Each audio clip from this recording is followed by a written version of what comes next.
The Kolbrin Book of Wisdom, read by 31 Pearls. Chapter 6. The Treatment of Women. No man shall be intimate with a woman during the time of her courses, for this brings about a subtle pollution. However, a man may go with a woman after her cleansing without any fear, for this thing stems from the nature of women, and is not uncleanliness. Yet it is to be borne in mind that the sufferings of women at such times are not part of their nature, but a sign of their past failure to maintain the purity of the fountain of life. A man's wife is his own pasture, wherein he may enter as he wills, but he never should be insensitive to her own feelings, for an inconsiderate husband reaps a poor harvest. A wife must not be subjected to harshness, but should be treated with tenderness and affection. She is deserving of consideration, for her feelings are not those of a loose woman, whom men have treated as they willed. Always treat a woman with reserve and respect, for by doing so, you enhance your own standing as a man. It is the men without pride in themselves who hold women in low esteem, and women who submit to such men take a perverted pleasure in their own degradation. When all a man seeks in the company of a woman is frivolity and amusement, he will, in the end, seek to use her as an instrument of fornication.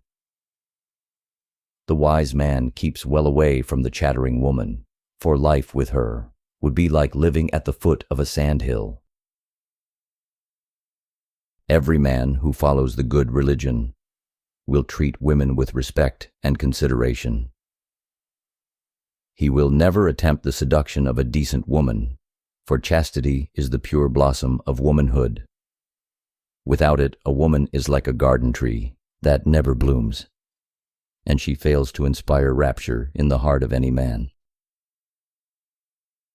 Long ages have taught many subtle lessons, and one is that married to a decent woman, a man tends to become better.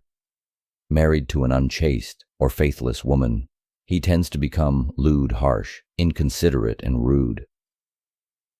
The man who is willing to take an unchaste woman to wife gets just what such as he deserves.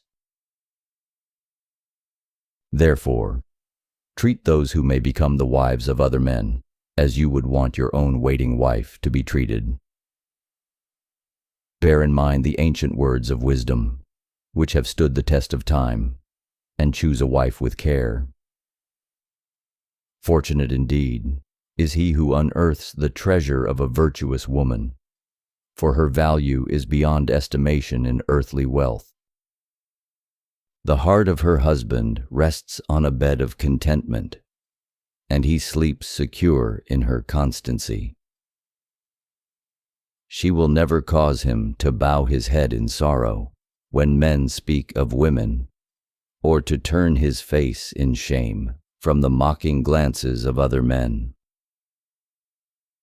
The intelligent man does not maintain his wife in idleness, lest her thoughts stray toward scandal and gossip. When the light of the good religion is revealed, it will set the good woman apart from others, and man need no longer walk in doubt. The good woman has pity on the destitute poor, but is not deceived by the wiles of the idle beggarman. Her children are brought up in the knowledge of goodness, and they reach maturity in honor and uprightness. No songs on the lips of men extol the virtues of a good wife and mother, but the silent, grateful song in the hearts of her husband and children never ceases. It is the holy melody resounding among the universal spheres,